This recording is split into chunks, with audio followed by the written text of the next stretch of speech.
Assalamualaikum warahmatullahi wabarakatuh. Sobat Hijrah Rasul yang dimuliakan Allah. Kali ini kita akan membahas sedikit tentang Syekh Subakir yang fenomenal sampai saat ini. Pada zaman dahulu kala, Pulau Jawa terkenal angker. Hingga Syekh Subakir yang diutus menyebarkan agama Islam harus menghadapi tantangan. Hingga membuat perjanjian Sabdo Palon dengan roh halus penguasa wilayah Jawa, yakni Ki Semar Badrayana. Syekh Subakir dikenal sebagai orang yang berhasil menumbali Pulau Jawa ini, yang terkenal angker dan wingit pada dahulu kala. Saat itu, Sultan Muhammad mendapatkan petunjuk untuk melakukan penyebaran agama Islam ke Pulau Jawa, sebuah tempat di tanah Jawa yang dalam pengaruh magis begitu kuat. Mulai dari jin hingga setan menghuni setiap sudut tanah Jawa, yang saat itu masih berbentuk hutan belantara. Pada waktu itu, Sultan Muhammad di Mesir mengutus rombongan para alim ulama mendatangi Pulau Jawa untuk syiar Islam. Namun alangkah terkejutnya Sultan Muhammad, karena hampir seluruh rombongan tersebut tewas akibat perbuatan para lelembut penduduk tanah Jawa yang tidak mau menerima ajaran Islam. Namun petunjuk harus tetap dijalankan, sehingga utusan berikutnya dikirim ke Pulau Jawa yang angker itu. Sosok utusan itu terkenal alim, ahli ruqyah, memiliki kemampuan untuk berinteraksi dengan dunia gaib. Bahkan sosok ini memiliki keahlian dalam membabat tanah yang angker.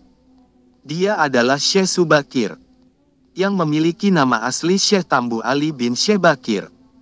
Syekh Subakir berasal dari tanah Persia, atau yang sekarang lebih dikenal dengan negara Iran.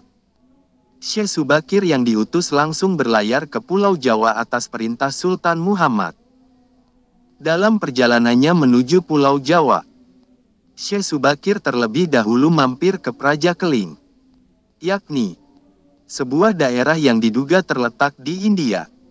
Di daerah itu, Syekh Subakir membawa 20.000 penduduk di Praja Keling untuk ikut dan tinggal menempati Pulau Jawa. Sesampainya di Pulau Jawa, Syekh Subakir langsung menuju ke Gunung Tidar, yang diyakini sebagai titik pusat dari tanah Pulau Jawa. Di puncak gunung ini, Syekh Subakir memasang tumbal berupa batu hitam yang sudah dirojah.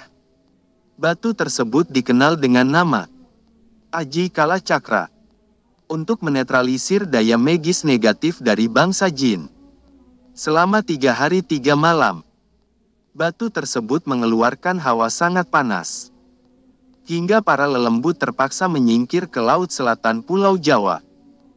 Hingga kejadian itu kemudian sampai mengusik ketenangan Ki Semar Badrayana, Sang Hyang Tanah Jawa, yang selama ribuan tahun khusyuk bertapa.